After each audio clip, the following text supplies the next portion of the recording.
దేవుని బిడ్డలారా, దేవుని వాక్యంలో నుంచి 2వ దినవృత్తాంతముల గ్రంథం 6వ అధ్యాయం 14-15 వచనాలు. 6వ అధ్యాయం అనగానే సొలొమోను మందిర ప్రతిష్ఠిత దినమందు మందిరము కట్టి, ఆ మందిర ప్రతిష్ఠిత దినమందు ఆవరణ ఎదురుగా ఒక 5 మూరల పొడవు, 5 మూరల వెడల్పు, 3 మూరల ఎత్తు కలిగిన ఒక ఇత్తడి చప్పరము, అంటే ఒక డయాస్ లాంటిది ఒకటి చేసి, దాని మీద ఈయన నిలువబడి లేక సాష్టాంగ నమస్కారం చేసి సాగిల పడుచు దేవుణ్ణి స్తుతిస్తున్న సంగతి.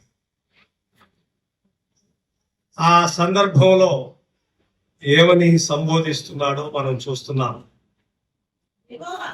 ఆకాశం వైపు ఆ సమాజముగా కూడి ఉన్న ఇశ్రాయేలు అందరి ఎదుటలో మోకాళ్ళుని అని ఆకాశం వైపు చేతులు చాపి ఇలాగన ప్రార్థన చేసెను.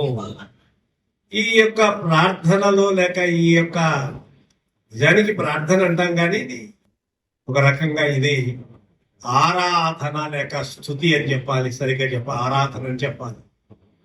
ఇందులో ఆయన ఏమంటున్నాడు అని అంటే 14వ వచనములో, యెహోవా ఇశ్రాయేలు దేవా, హృదయపూర్వకముగా నిన్ను అనుసరించు నీ భక్తులకు నిబంధనను నెరవేర్చువాడు. కాబట్టి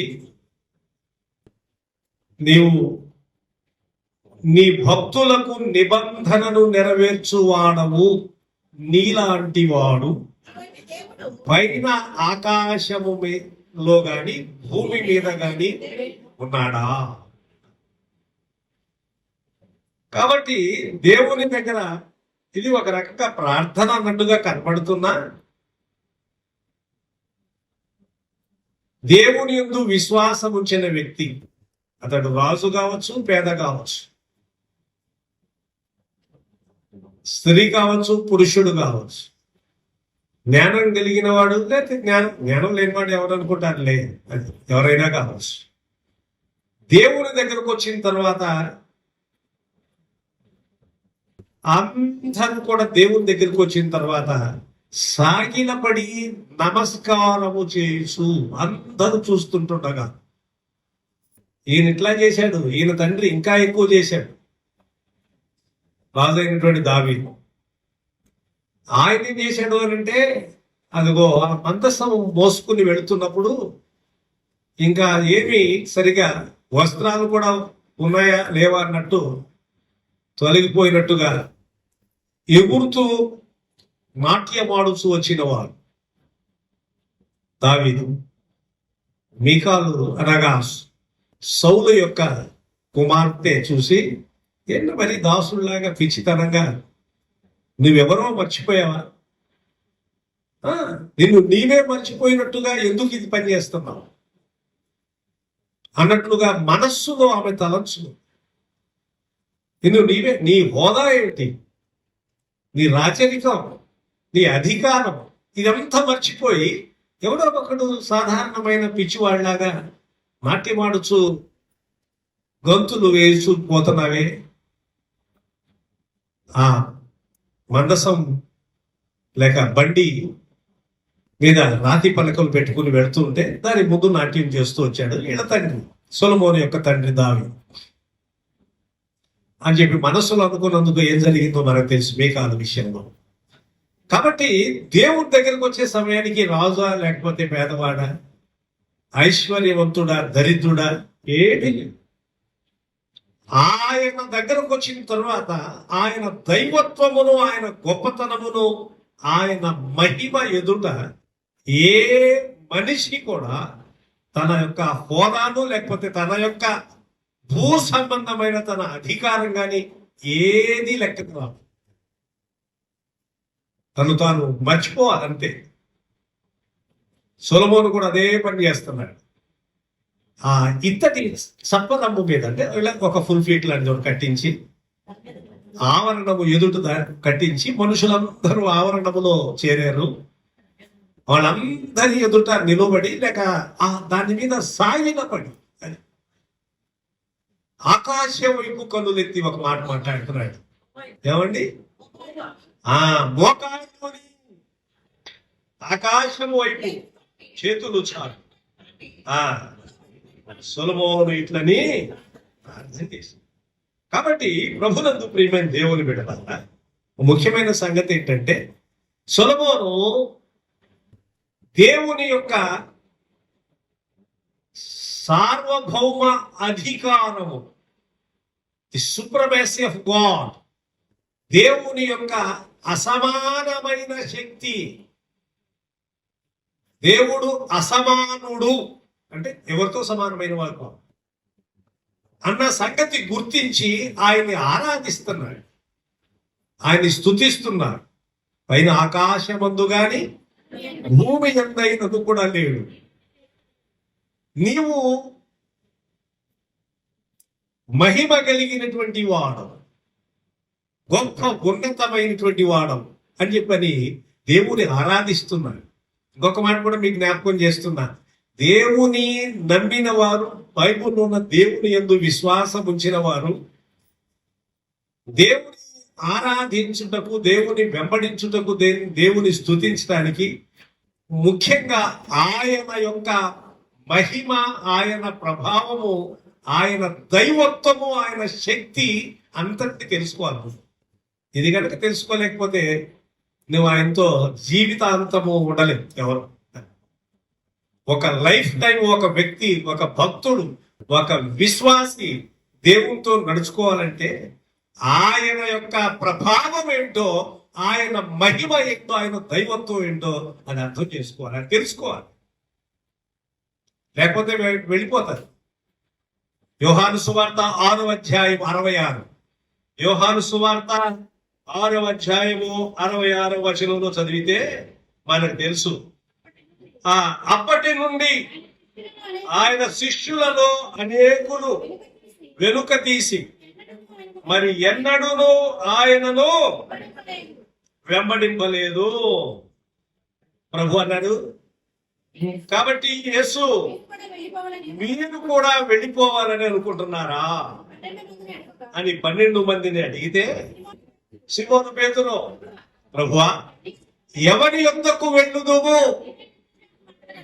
నీవే నిత్య జీవపు మాటలు గలవాడవని విశ్వసించి ఎరిగితిమి. ఒక మాట అండి, విశ్వాసము వేరు, ఎరుగుట వేరు. విశ్వాసము, అన్ని విశ్వాసాలు నిజం కాకపోవచ్చు. Faith may not be truth. నా విశ్వాసం అండి ఇది అంటే అది సత్యం కాకపోవచ్చు. అన్ని విశ్వాసాలు సత్యం కాకపోవచ్చు. కొందరు దేన్నైనా నమ్ముతారు. అన్ని విశ్వాసములు మనం నమ్మిందంతా కూడా అది సత్యం కాకపోవచ్చు. కానీ విశ్వాసం, శిష్యులు అదే అడిగారు. శిష్యులు 12 మంది శిష్యులు, చాలా మంది వెళ్ళిపోయారు. అప్పటి నుండి అనేకులు ఆయనను వెంబడించలేదు. ఇక మళ్ళీ వెంబడించలా. ఎవరో తెలిసిందా? సామాన్యమైన వ్యక్తులు కాదు, శిష్యుల్లో అనేకులు యేసు ప్రభుని విస్తారమైన జన సమూహం వెంబడించారు. A great multitude were following Jesus wherever he goes. ఆయన ఎక్కడికి వెళితే అక్కడికి. ఎందుకు వెళ్ళారంటే ఏమో తెలియదు. స్వస్థతల కోసం వెళ్ళుండొచ్చు, దయ్యములు వెండగొట్టుతున్నాడు కాబట్టి ఆయన వెళ్ళవచ్చు, అద్భుత కార్యములు ఆయన చేస్తారు కాబట్టి వెళ్ళవచ్చు. ఈ యోహాను సువార్త 6వ అధ్యాయంలో మనం చదువుతున్న ఈ కాంటెక్స్ట్ లో, ఈ సందర్భంలో 66వ వచనంలో, నా శరీరము తిని నా రక్తము త్రాగువాడే నాకు పాత్రుడు అంటాడు యేసు ప్రభువారు. ఇది కఠినమైన మాట. వాళ్ళకి అది అర్థమైంది. అంతేలికి అర్థం కాదు బైబిల్. అందుకనే బైబిల్ చదువుతున్నప్పుడు అంత చదువుతున్నాండి నాకు అర్థం కాలేదంటాం.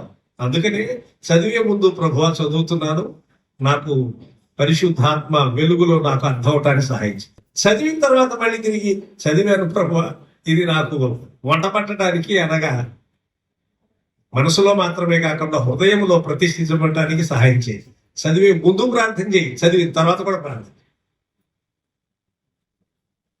చదువుతున్నాను ప్రభు, నాకు సరైన అవగాహన కలుగునట్లుగా ఆ లేఖనములో ఎందు నాకు వెలుగును ప్రసరింపజేసి నాకు అర్థం అవటానికి సహాయం చేయి. మళ్ళీ చదివేశాం, ముగించాం. అప్పుడు కూడా చదివాను ప్రభు, ఇంత మటుకు అది నాకు అవగాహన కలగటానికి, మర్చిపోకుండా ఉండటానికి సహాయం. మళ్ళీ ప్రార్థన. లేకపోతే ఊరినే పేపర్ చదివినట్టు అవుతుంది. అది ఇంకేముండదండి. చదువుతున్నావు కానీ చదువుతున్నావు, చదివానంటే చదివేశానండి. ఎన్నిసార్లు చదివంటే ఎన్నిసార్లు చదవచ్చు, ఎన్నిసార్లు అయినా చదవచ్చు. కానీ అవగాహన కలిగి పరిశుద్ధాత్మ యొక్క వెలుగులో మనకు ఆ అర్థం అవ్వాలి వాక్యం. అప్పటిదాకా ఏం ప్రయోజనం ఉండదు. కనుక ఒక ముఖ్యమైన సంగతి. అందుకనే శిష్యుల్లో కొందరు 12 మంది శిష్యుల్లో ఒకడైన పేతురు అంటాడు, మేము విశ్వసించి ఎరిగిది ఉన్నాము. 2 ముఖ్యమైన మాటలు. విశ్వసించి ఎరిగి ఉన్నామంటే విశ్వాసం ఉంచాము ప్లస్ తెలుసుకున్నాం. యేసు ప్రభువును నమ్మారంటే నమ్మేవాడిని. నమ్మితే ఏం తెలుసుకున్నావా అంటే చెప్పగలిగి ఉండాలి. భక్తి నిర్వచింపదగినదిగా ఉండాలి. భక్తి విశ్వాసము అనిర్వచనీయం కాదు. భక్తి విశ్వాసము నిర్వచనీయమైనది, అంటే నిర్వచింపదగినది, డిఫైనబుల్. నిర్వచించాలి. నమ్ముకున్నప్పుడు నమ్ముకున్నాను. ఎందుకు నమ్ముకున్నాను? ఎందుకు నమ్ముకున్నాను బా అనుకుంటావా? అలాగే అనుకుంటావా? అట్లా కాదు కదా. ఎట్లా పట్టుకో నమ్ముకున్నాం.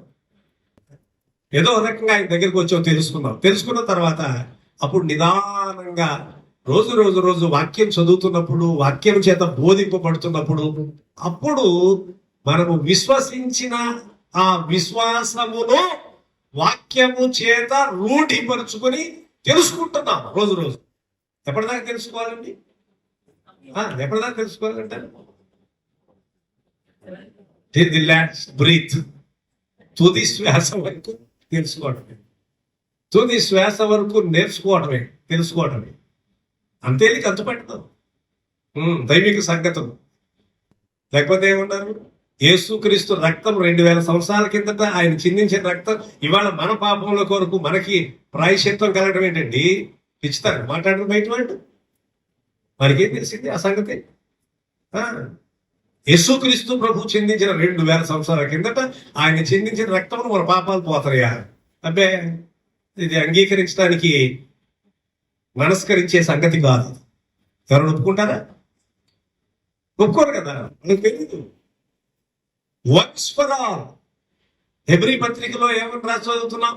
ఎడ్ల యొక్కయు, కోడెల యొక్కయు, మేకల యొక్కయు రక్తము వలన కాక ఆయనే ఒక్కసారే పరిశుద్ధ స్థలములో తన రక్తము చేత తమ ప్రవేశించి ఏలయనగా మేకల ఎడ్ల యొక్కయు రక్తము మైనపడిన వారి మీద ఆవు దూడ బూడిద చట్టుటయు శరీర శుద్ధి కలుగునట్లు వారిని పరిశుద్ధపరచబడినలా నిత్యుడకు ఆత్మ ద్వారా తను తాను దేవునికి విమోచనగా అర్పించుకొనేది క్రీస్తు యొక్క రక్తము. అదిగండి, యేసుక్రీస్తు ప్రభు యొక్క రక్తము నిర్జీవ క్రియలను విడిచి జీవము గల దేవుని సేవించుటకు ఎంతో ఎక్కువగా నిర్మలము చేసి జీవము కలిగిన దేవుని సేవించుటకు. ఇది అంతుపట్టదు, మిగతా వారికి తెలియదు. ఇది ఎట్లాగండి అంటాం. మరి ప్రకృతి సంబంధులకు అర్థం కావు, శరీర సంబంధమైన మనుషులకి అర్థం కావు, ఆత్మ సంబంధమైన మనుషులకి, ఆత్మానుసారులకి అర్థం అవుతాయి. కొన్ని తెలివి తక్కువ మాట్లాడకూడదు. ఇది ఎట్లా జరుగుతుందండి, ఎట్లా జరుగుతుందండి అంటే అదే కదా. నేను మనది చెప్పేది మరి బైబిల్ యొక్క విశ్వాసం గుడ్డి విశ్వాసం కాదు. మనం భ్రమలో లేవు, భ్రాంతిలో లేవు, వాస్తవంలో ఉన్నాం, సత్యంలో ఉన్నాం. ప్రభు చెప్తున్నాడు, నేనే మార్గమును సత్యమును జీవమునై ఉన్నాను. కనుకనే గట్టిగా మాట్లాడుకో. అథారిటీ మనకి బైబుల్, అది దేవుని వాక్యం. ఊరిని పిచ్చితనంగా మనుషులు అది ఎట్లా జరుగుతుందండి, ఇది ఎట్లా జరుగుతుంది తెలియదు కనుక వాళ్ళు మాట్లాడవచ్చు. అందుకనే భక్తులు ఏమన్నారు తెలిసిందా? సొలొమోను, రాజైన సొలొమోను దేవాలయం కట్టిన తర్వాత ప్రతిష్ఠిత దినమున ఆ యొక్క ఇతడి చట్టరం మీద నిలువబడి లేక సాష్టాంగపడి ఏమంటున్నాడు తెలిసిందా? ఇశ్రాయేలు దేవా, హృదయపూర్వకముగా అదిగండి. ఎలాగో భక్తులు అంటే భక్తులు కాదు, ఉరికినట్టు వెళ్ళించి భక్తులు నమస్కారం పెట్టుకుని మనం రావటం కాదు. హృదయపూర్వకముగా నిన్ను అనుసరించు నీ భక్తులకు నిబంధనను నెరవేర్చుచు కృపను చూపుచూ ఉండు. నీ వంటి దేవుడు, అదిగండి, నీ వంటి దేవుడు ఆకాశమందైనను భూమి ఎందైనను the incomparable uniqueness of God, incomparable uniqueness of God, పోల్చదగనటువంటి, ఎవరితో పోల్చలేదు, అది ఇన్కంపారబుల్, అసమానమైన, పోల్చదగనటువంటి అసమానమైన దైవత్వము కలిగిన వాడవు దేవుడవు నేను. అది అని చెప్పాల్సింది. ఇది ఎట్లా చూశాడు, ఎలా చూడగలిగాడు సొలొమోను అనంటే, తన తండ్రి జీవితములో దేవుడు చేసినటువంటి కార్యము, తన తండ్రితో దేవుడు వాగ్దానం చేశాడు. అబ్బాయి, నీవు విస్తారమైన రక్తము చిందించావు కనుక నీవు నా దేవాలయం కట్టడానికి కుదరదు. నీ నడుములో నుంచి ఒకడు వచ్చును, అంటే నీ గర్భములో నుండి ఒకడు, నీ కుమారుడు వస్తాడు, అతడు మాత్రమే నాకు మందిరం కడతాడు అని చెప్పాడు. కాబట్టి అది పూర్తయిన తర్వాత ఈ ఇతడి చప్పరము మీద నిలువబడి సాష్టాంగ నమస్కారం చేస్తూ సొలొమోను దేవుని స్తుతిస్తున్నాడు. అది కాదు, దేవుడి యొక్క మహోన్నతను గుర్తిస్తున్నాడు. చాలా అద్భుతమైన సంగతి. మీరు చదవండి, నిర్గమకాండం 15వ అధ్యాయం 11వ వచనం. నిర్గమకాండం 15వ అధ్యాయము 11వ వచనం చదువుతారా ఒకసారి? వేల్పులలో నీ వంటి వాడు ఎవడు? పరిశుద్ధతను బట్టి, పరిశుద్ధతను బట్టి నీవు మహనీయుడవు, స్తుతి కీర్తనలను బట్టి పూజ్యుడవు. నానా, అద్భుతములు చేయువాడు నీ వంటి వాడు ఎవడు? నీ దక్షిణ హస్తము, నీ దక్షిణ హస్తము చాపితివి. కాబట్టి వేల్పులను నీ వంటి వాడు. ద్వితీయోపదేశకాండం 3వ అధ్యాయం, ద్వితీయోపదేశకాండం 3వ అధ్యాయము 24వ వచనం కూడా చదువుదాం. ఆకాశమందే గాని భూమి ఎందే గాని నీవు చేయు క్రియలను చేయగలిగిన దేవుడేవాడు. చూసారా? ఆకాశమందే గాని భూమి ఎందే గాని నీవు చేయు క్రియలను చేయగలిగిన వారు ఎవరు? కాబట్టి ప్రభునందు ప్రియులారా, మనము దేవుని స్తుతించడానికి, దేవుని ఆరాధించడానికి ఆయన మనకి ఏదో చేశాడు కాబట్టి నేనేం స్తుతించగలను? ఆయన నాకు ఏం చేశాడు కాబట్టి కాదు. ఆయన ఏం చేయకపోయినా కానీ ఆయన పరిపాలకుడు, రాజు, దేవుడుగా ఉన్నాడు. ఇంకొక మాట, ప్రభుత్వాలు ఉంటాయి, అనేక ప్రభుత్వాలు వస్తుంటాయి. ఈ ప్రభుత్వ అధికారులు ఉంటాయి, ప్రభుత్వం ఉంటుంది. ప్రతి మనిషికి ఏమండి, ప్రతి మనిషికి ఒకవేళ ప్రభుత్వ సంబంధమైన పథకాలు ఏవో అందకపోయినంత మాత్రం చేత నాకేం చేసే, నాకేం లాభం లేదని అంటావా? అదేంటి? పరిపాలకులే, అందరికీ నువ్వు ఆ పథకానికి అర్హత లేదు కాబట్టి పొందలేకపోయావు. అంత మాత్రం చేత నాకేం చేశాడంటే కుదరదు. అట్లాగే దేవుడు ఆయన పరిపాలన చేస్తున్నాడు, ఆయన ఉన్నవాడు అనువాడు కాబట్టి ఆయన నాకేం చేశాడంటే కుదురుతుంది. ఆయన సమస్తమును నిర్వహించుచున్నాడు, ఆయన ఏలుచున్నాడు. నాకేం జరిగిందంటే, నాకేమైనా జరిగితే నేనేమన్నా చేస్తానంటావా? తప్పు కదా. ఆయన అందరికీ జీవమును, ఊపిరిని, దయచేయువాడు గనుక ఆయన మనుషుల చేతులతో సేవింపబడువాడు కాదు. దేవుని వాక్యం అలా సెలవిస్తాడు. మనం అందరం జీవించి ఉన్నామంటే దేవుని ఉచితమైన ఇబ్బందులు ఉండొచ్చు, కష్టాలు ఉండొచ్చు, బాధలు ఉండొచ్చు. నాకేం చేశాడు దేవుడు అంటే తెలివి తక్కువతనంగా ఫూలిష్నెస్. నీకు నాకు ఏం చేయకపోయినా ఆయన దేవుడే. అది ప్రత్యేక నా దాకా రాలేదండి దేవుని ఫలాలు అంటావా? ప్రభుత్వం యొక్క ఫలాలు నా దాకా రాలేదంటే అనొచ్చు ఒకవేళ. దానికి మనం అర్హత ఉందో లేదో రైట్. కానీ దేవుని ఫలాలు నా దాకా రాలేదన్నవాడు ఎవరు ఉన్నారు? ఎందుకంటే ఆయన అందరికీ జీవమును ఊపిరిని సమస్తమును దయచేయువాడు అందరికీ. కాబట్టి ఆ దేవుని ఫలము, దేవుని నుండి వచ్చేటువంటి ఆశీర్వాదం అందరికీ వస్తుంది. ప్రభుత్వం యొక్క పథకాలు ఏమో ఫలాలు అందరికీ అందకపోవచ్చు, అందకపోతే అందకపోవచ్చు. కానీ అంత మాత్రం చేత ప్రభుత్వం ఏం చేయకుండా పోతుందా? చేయవలసింది చేస్తూనే ఉంటారు కదా. నీకు అందలేదు కాబట్టి తప్పు ఏంటి? తప్పు పడతావా? తప్పట్లేం కదా. ఒకవేళ అందొచ్చు, అందకపోవచ్చు.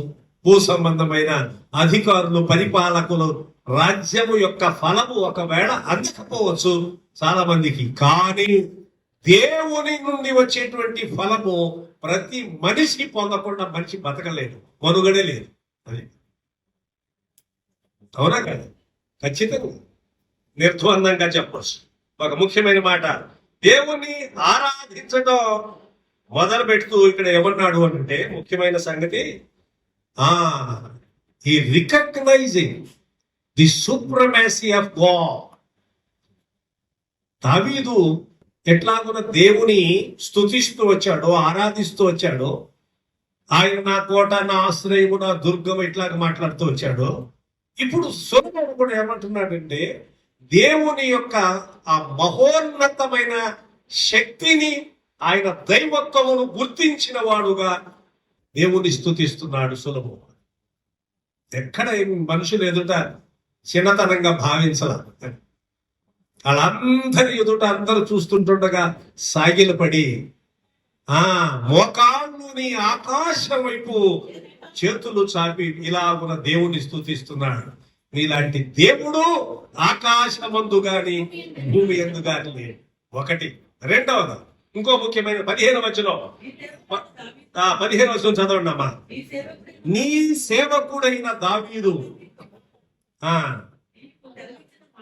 నీవు సెలవిచ్చిన మాట నెరవేర్చి ఉన్నావు. అదిగండి, నీ సేవకుడు అయినటువంటి దావీదు అను నా తండ్రికి నీవు మాట ఇచ్చావు కదా, వాగ్దానం చేసావు కదా, దానిని నీవు నెరవేర్చి ఉన్నావు. You have fulfilled the promise which you have promised to my father. నా తండ్రితో నీవు చేసినటువంటి ఆ వాగ్దానము, నిబంధన. ఇంకొక మాట కూడా మీకు చెప్తున్నా, నిబంధన అంటే ఒక ఒడంబడిక, ఏ కవనెంట్ అంటారు. And agreement in between both parties. Both parties అంటే ఇద్దరు వ్యక్తులు, రెండు దేశాల మధ్య, ఇద్దరు వ్యక్తుల మధ్య జరిగే అగ్రిమెంట్ ని, ఒప్పందాన్ని ఒడంబడిక, నిబంధన అంటారు. కాబట్టి దేవునికి మానవునికి మధ్య ఒడంబడిక ఏంటి అంటే, దేవుడు మానవుతో చేసిన ఒడంబడిక ఏంటంటే, ఇదిగో నేను నీకు ఆజ్ఞాపించిన ఆ ఆజ్ఞను అతిక్రమించకుండా ఉన్నంతసేపు నీ అంతట వాళ్ళు సమస్తాన్ని నీవే వెళ్తావు. ఆజ్ఞలు నిర్గమకాండం 20వ అధ్యాయంలో చదవటం కాదు. ఆజ్ఞలు నిర్గమకాండం 20వ అధ్యాయంలో అనౌన్స్ చేయబడ్డాయి. 32వ అధ్యాయంలో పైనుండి తీసుకొస్తూ ఉంటే మళ్ళీ కింద రాతి పలకలు పగల కొట్టేశాడు. మళ్ళీ 34వ అధ్యాయంలో వెళ్ళి మళ్ళీ తీసుకొచ్చాడు మోషే. కాబట్టి ఆజ్ఞలు అక్కడే కాదు, ఎక్కడ ఉంటే తెలిసిందా? ఆదామును సృష్టించినప్పుడే ఇదిగో ఆ సమస్తమైన వృక్ష ఫలములు నిరభ్యంతరముగా తినవచ్చును. ఆ మధ్యలో ఉందే ఆ వృక్ష ఫలము తిను దినమున నిశ్చయముగా నీవు సత్యము. దేవుడు ఒక నిబంధన చేశాడు. ఆ నిబంధనను మీరినందువలన ప్రతిసారి కూడా మానవాళికి, మనుషులకు దేవుని యొక్క నిబంధనను మీరినందున అనర్థం వచ్చింది, నష్టం వచ్చింది, కీడు వచ్చింది. ఒక్క వ్యక్తి దేవుని యొక్క నిబంధనను మీరినందువలన అందరికీ పాపము సంప్రాప్తించి, అదే రోమాపత్రికలో మనం చదువుతున్నాం, ఒక మనుష్యుని ద్వారా పాపము లోకములోనికి ఎలాగున సంప్రాప్తించెనో మరొక మనుషుని ద్వారా. అంటే ఆయన ఎవరు? ఆదాం లాంటి వాడు కాదు ఈ మనిషి. అది ఈయన కడపటి ఆదాం అని పిలువబడేటువంటి యేసు ప్రభు ద్వారా మనుషులకు రక్షణ భాగ్యం వచ్చింది. అదే తెలివితక్కుతనం, అర్థం కాదు. అందుకని ఏమంటారంటే, ఏమంటే ఆయన రక్తం వల్ల మనకి ఇప్పుడు పాప క్షమాపణ ఏంటండి, పెంచుతారు లాగా. అది తెలుసు. ఇంకో మాట కూడా చెప్తున్నా, వర్తమాన భూత భవిష్యత్ కాలానికి సంబంధించి ఒక్కసారి యేసుక్రీస్తు ప్రభు చిందించిన రక్తం వలన పాప క్షమాపణ కలుగుతుంది. ఇది నీకు అంతుపట్టదు, అంతుపట్టదు. మనుషులకి ఎట్లా అర్థమవుతుంది? అప్పుడు ఉన్న ఇప్పుడు సిలువలో కార్చిన రక్తానికి ఇప్పుడు పాప క్షమాపణ. అసలు ఆయన 2000 సంవత్సరాల కింద రాకముందు ఒకవేళ పాత నిబంధనలో భక్తులకి వాళ్ళకెట్ట రక్షణ? ఎన్ని అంతుపట్టదు మనిషికి, అంత తేలిక అన్ని అంతుపట్టతే. శాస్త్రం అన్నింటినీ అధ్యయనం చేయడానికి సైంటిస్ట్, శాస్త్రవేత్త, దైవిక సంబంధమైన శాస్త్రవేత్త ఎవడు ఉండడం. అర్థమైందండి? దైవిక సంగతులు అట్లాంటివి మనిషి ఆత్మకు అర్థం కావు. దేవుని ఆత్మచేత నింపబడినప్పుడు మాత్రమే ఈ సంగతులు అర్థం అవుతాయి. త్వరగా చెప్పనివ్వండి ఒక ముఖ్యమైన మాట మనం చదువుతున్నాం. ఎట్లాగున దేవుని ఆరాధించాలంటే ముఖ్యమైన మాట ఏంటంటే, the response of whole hearted devotion. హృదయమంతటితో, పూర్తిగా హృదయమంతటితో. ఏదో వరకనే వారి ఎదుట సాగిలపడి నమస్కారం చేసుకుంటూ దేవుని ఆరాధించినట్లుగా చేయట్లా సొలొమోను. మనమైనా అంతే, ఎవరైనా అంతే. ఏదో వరకనే నమస్కారం చేసినట్టు, దండం పెట్టుకున్నట్లుగా చేయట్లా. హృదయం అంతటితోటి, విత్ హోల్ హార్టెడ్ దేవుని ఆరాధించటానికి, దేవుని స్తుతించటానికి. అందుకనే అన్నారు, నీ ప్రభు అయిన దేవుని పూర్ణాత్మతో, పూర్ణ వివేకముతో, పూర్ణ శక్తితో. అన్ని ముందు పూర్ణ అనే మాట చెప్పాల్సి వచ్చింది. విత్ కంప్లీట్ హోల్ హార్టెడ్, పూర్తిగా అని దేవుని ప్రేమింపవలెను. యవనస్తుడు వచ్చాడు గబగబా మార్క్సు వార్త 10వ అధ్యాయంలో ప్రభు దగ్గరికి. ఏం చేయమంటారండి? ఆజ్ఞలు పాటించవయ్యా, నిత్యరాజ్యం పోతావు, అవన్నీ నాకు తెలుసండి అన్న. ఇంకొంచెం ఆజ్ఞలు కలిపి చెప్పాడు. మరి యవనస్తుడు పరుగుతున్నా వచ్చాడు యేసు ప్రభు దగ్గరికి. నిత్య జీవం పొందటానికి నేనేం చేయాలి అమ్మా?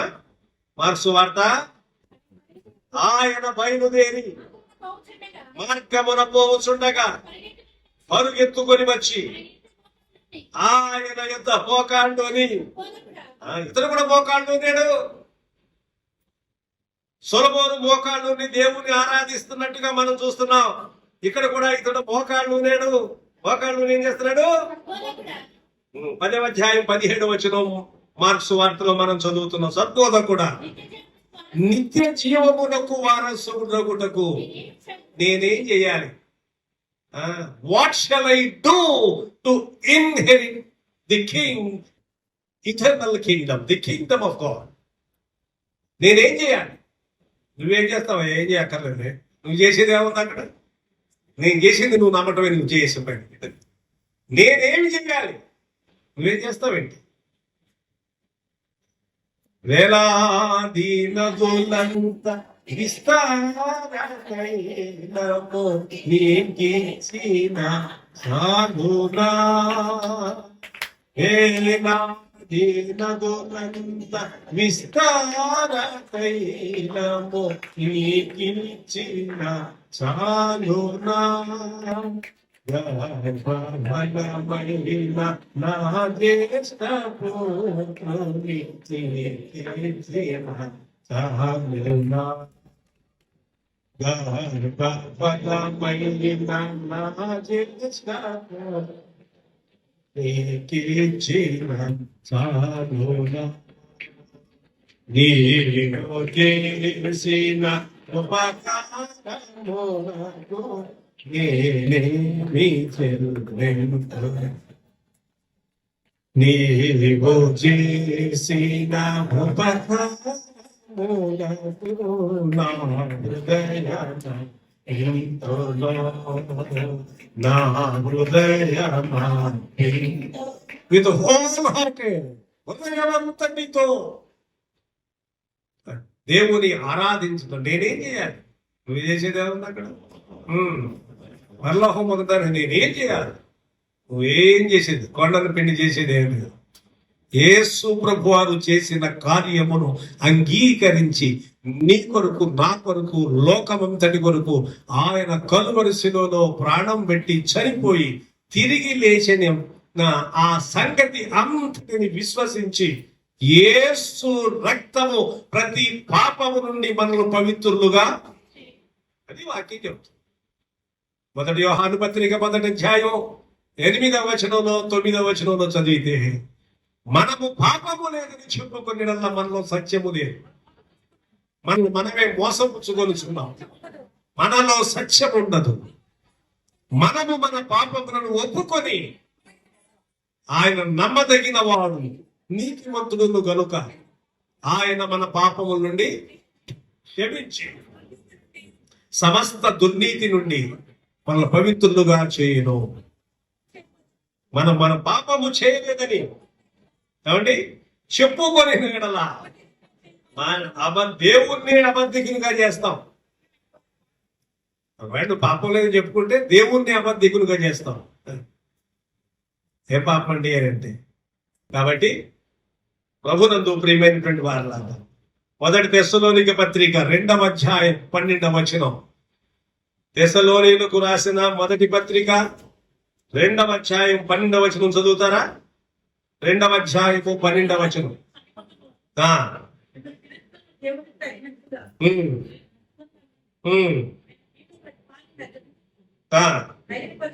Believers are called to walk in a manner worthy of God. విశ్వాసులైన వారు దేవుని ఘనత కొరకు, దేవుని మహిమ కొరకు నడుచుకొనుటకు పిలువబడ్డారు. Who calls them in his kingdom and glory. ఆయన తన రాజ్యం కొరకు, తన మహిమ కొరకు ఆయన మనలను పిలిచెను. కనుక ప్రభునందు ప్రియులారా, ఒక ముఖ్యమైన మాట, 2 ముఖ్యమైన సంగతులు. 2వ దినవృత్తాంతముల గ్రంథం 6వ అధ్యాయం 14-15 వచనాల్లో ఒక మాట ఏంటంటే Solomon recognise God's supremacy, the total supremacy of God. దేవుని యొక్క మహోన్నతను, సంపూర్ణమైన మహోన్నతను సొలొమోను గుర్తిస్తున్నారు. 1. 2వది 15వ వచనంలో 2 మాటలు. వాళ్ళకు ఎక్కువ టైం అయింది కదా, నేను త్వరగా ముగిస్తున్నా. 2వది 15వ వచనంలో నీవు మాట ఇచ్చి నెరవేర్చువాడన్నా. నా తండ్రితోకి మాట ఇచ్చావు, అది నెరవేర్చువాడు. వాగ్దానము చేసి నెరవేర్చు విషయములో నీలాంటి వాడు లేడు. ఘనత విషయములో, మహిమ విషయములో, దైవత్వం విషయములో, పరిశుద్ధత విషయములో కూడా నీలాంటి వాడు లేడు. ఈ 2 ముఖ్యమైన సంగతులు. 14-15 వచనాలు. 14-15 వచనాల్లో చాలా స్పష్టంగా మనం చదువుతున్న మాట ఏంటంటే the incomparable uniqueness of God. Incomparable uniqueness. దేంతో కూడా, ఎవరితో కూడా పోల్చడానికి లేదు. ఆయన దైవత్వమును గురించి Solomon the great king of undivided kingdom, అవిభాజ్య సామ్రాజ్యానికి రెండవ రాజు అయిన సొలొమోన్, రెండంటే మూడవ రాజు లెక్క అయితే. సౌలు 40 సంవత్సరాలు పరిపాలన చేశాడు, దావీదు 40 సంవత్సరాలు పరిపాలన చేశాడు. ఈయన తర్వాత వచ్చినవాడు. ఈయనతో అయిపోయింది రాజ్యమే కాదు. సొలొమోనుతో రాజ్యం విడిపోతుంది. ఇంత గొప్ప రాజు ఏమని ఇంకో మాట మీకు చెప్పమంటారా? సొలొమోను యొక్క పరిపాలన, సొలొమోను కాలంలో యుద్ధాలు లేవు, దావీదు కాలంలో అన్ని యుద్ధాలే. సొలొమోన్ అంటేనే శాంతి, సమాధానం. ఆ పేరే సమాధానం, సొలొమోన్. షాలోమ్ అంటారు. షాలోమ్ అంటే పీస్, సమాధానం. దానిలో వచ్చి దాని అర్థమైతే సొలొమోన్. ఇంకో ముఖ్యమైన సంగతి ఏంటంటే, ఇది స్వర్ణయుగం, 40 సంవత్సరాల పరిపాలన. సొలొమోన్ యొక్క పరిపాలన చరిత్రలో గోల్డెన్ ఏజ్ అంటారు, స్వర్ణయుగం. అలాంటి పరిపాలన చేసినటువంటి వాడు, జ్ఞానం కలిగిన వాడు, గోడ మీద మొలిచిన సాధారణమైన మొక్క మొదలుకొని మహావృక్షముల వరకు అన్నిటిని గురించి అధ్యయనం చేసిన వాడు, 3000 సామెతలు, 1005 కీర్తనలు రచించినటువంటి వాడు. ఆయన గురించిన సంగతులు మనం చదువుతాం. ఈ వ్యక్తి దేవుని గుర్తించగలిగాడు. మీకేం తెలియదండి పిచ్చివాళ్ళు, ఏం చెప్తే అది వింటారు పాస్టర్ గారు ఒకవేళ చర్చిలో, మీరు ఏం తెలుసు అని ఒకవేళ మనుషులు అనవచ్చు. అది కూడా చెప్తున్నా. ఎవరో ఈ మాటలు చెప్పిందో తెలిసిందా? మహా గొప్ప జ్ఞాని అయినటువంటి సొలొమోను. మీరు చదివితే రాజుల గ్రంథంలో మొదటి రాజుల గ్రంథం 4వ అధ్యాయంలోనికి వెళితే మనం చాలా స్పష్టంగా సొలొమోను యొక్క సంగతి ఏంటో మనకి అర్థమవుతా ఉంది. మొదటి రాజుల గ్రంథం 4వ అధ్యాయం 31.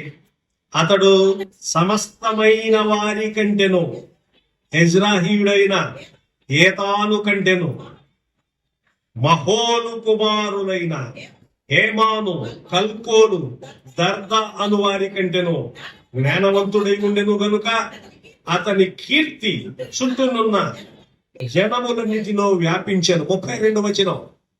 అతడు 3000 సామెతలు చెప్పాను, 1005 కీర్తనలు రచించాను. మరియు లెబానోనులో ఉండు దేవదారు వృక్షం మొదలుకొని గోడ మీద మొలిచే చిన్న మొక్కలుంటాయి చూడు, వాటన్నిటిని గురించి అధ్యయనం చేసినవాడు ఆయన. గుడ్డితనంగా బైబిల్లో ఉన్న దేవుని గొప్పతనాన్ని ఊరకనే పిచ్చితనంగా ఏమి ఎరగని వాడు మాట్లాడిన సంగతి కాదు ఇది. అంతటి జ్ఞానం కలిగిన వ్యక్తి మాట్లాడుతున్న సంగతి.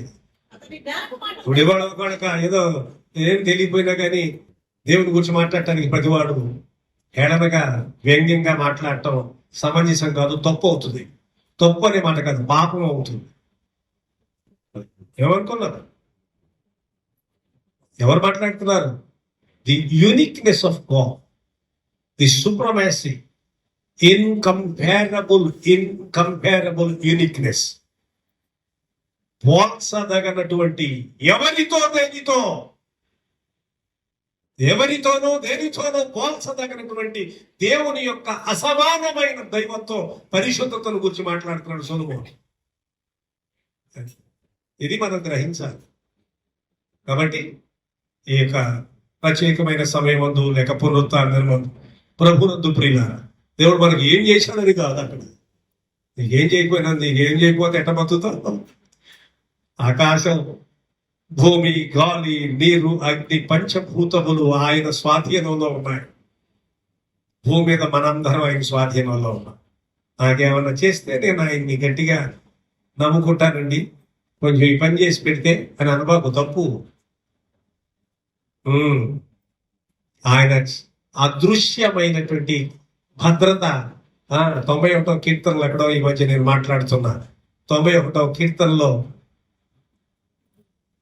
all the hidden dangers and open dangers, both hidden and open dangers, అంటే కనబడని దాగి ఉన్న అనేక ప్రమాదాల నుండి కనబడుతున్న ప్రమాదాల నుంచి ఆయన మనల్ని కాపాడుతున్నాడు.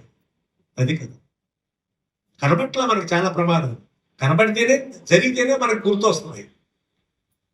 ఎన్ని కనబడని హిడెన్ డేంజర్స్, అదే God has protecting from all kinds of hidden, both hidden and open dangers. కనబడుచున్న అనేక రకాలైనటువంటి ప్రమాదం దేవుడు మనలే అందరినీ కాపాడుతున్నాడు. అందరికీ తండ్రి ఆయన, లోకమంతటికి దేవుడు ఆయన. మనుషులందరూ జ్ఞానంతో నడుచుకున్నారు కాబట్టి బతుకుతున్నారా? మనుషులు భయం ఉందా? ఏమండి, మనం అనుకున్నాం మౌనంగా ఉంది, పరిస్థితి అంతా బాగానే ఉంది అనుకున్నాం. మీకు చెప్తే ఆశ్చర్యపోతారు. ఏమిటో తెలిసిందా? ఇప్పుడు ఈ ఏమంటాం, కోవిడ్ వచ్చిన తర్వాత అంతకుముందు ఉన్నటువంటి తీవ్రమైన నయం కాని రోగం విషయంలో మనుషులు పెద్ద లెక్కలేదనగా దేవోక్తి లేకపోతే మనుషులు కట్టు లేకుండా తిరుగుతారు. ఊరినే అటు వెళ్ళి ఇటు వచ్చి నమస్కారం పెట్టుకుంటే అయిపోదు పని.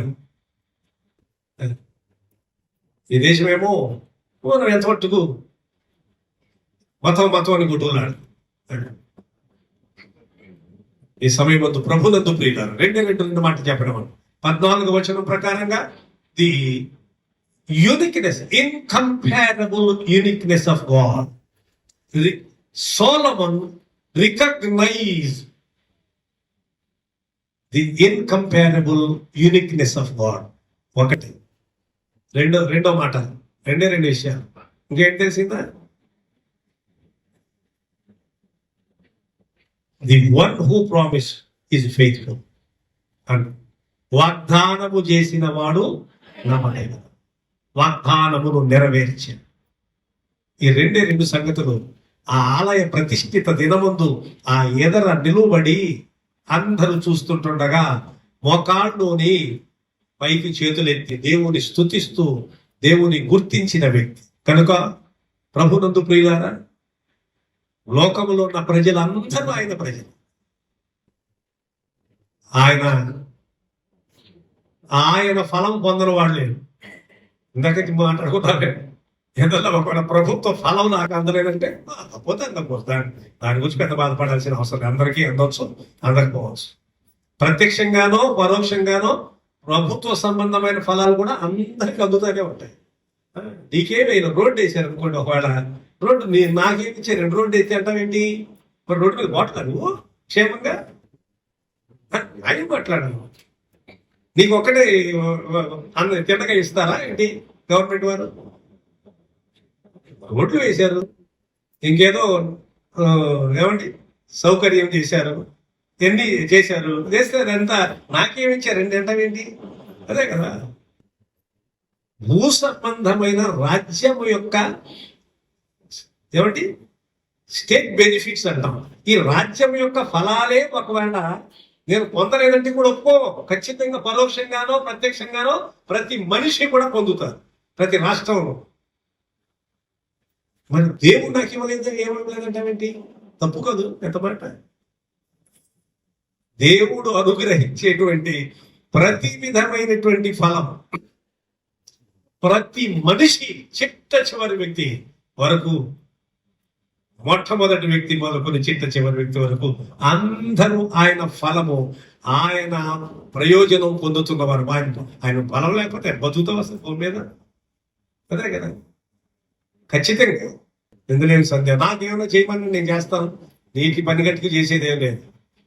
ఆయన అందరికీ ఎఫెసీ పత్రిక 1వ అధ్యాయంలో ఇప్పటికే ఆయన యందు విశ్వాసం ఉంచడం ద్వారా మీరు ఐశ్వర్యవంతులైతే ఆయన సమస్తము పరలోక సంబంధమైన ఆశీర్వాదములు ఆల్రెడీ గివెన్, ఇచ్చేశారు. ఈ మధ్యనే మనం మాట్లాడుకుంటాం తరచుగా, ఆల్రెడీ గివెన్. కనుక ఈ పొందుతాను దాని ముందు మన దైనందిన విశ్వాస జీవితంలో ఒకటి ముఖ్యమైన సంగతి ఏం తెలిసిందా? మనం ప్రభువుని ఎరిగిన వారముగా సొలొమోను గుర్తించాడండి. సొలొమోను ఎవరు? ఒక గొప్ప జ్ఞానం కలిగిన వాడు, మహారాజు. He recognized God's incomparable uniqueness. దేవుని యొక్క అసమానమైనటువంటి, ఎవరితోనూ దేనితోనూ పోల్చదగనటువంటి అసమానమైన పరిశుద్ధత, శక్తి గుర్తించాడు. 2, వాగ్దానము చేసిన వాడు నమ్మాడు. అంటే 2 మాటలు గుర్తుపెట్టుకోండి. ఈ 2 కనుక గుర్తుపెట్టుకుంటే మనం ప్రభువుని ఎరిగిన వారంగా ఆయన్ని విడిచిపెట్టాం.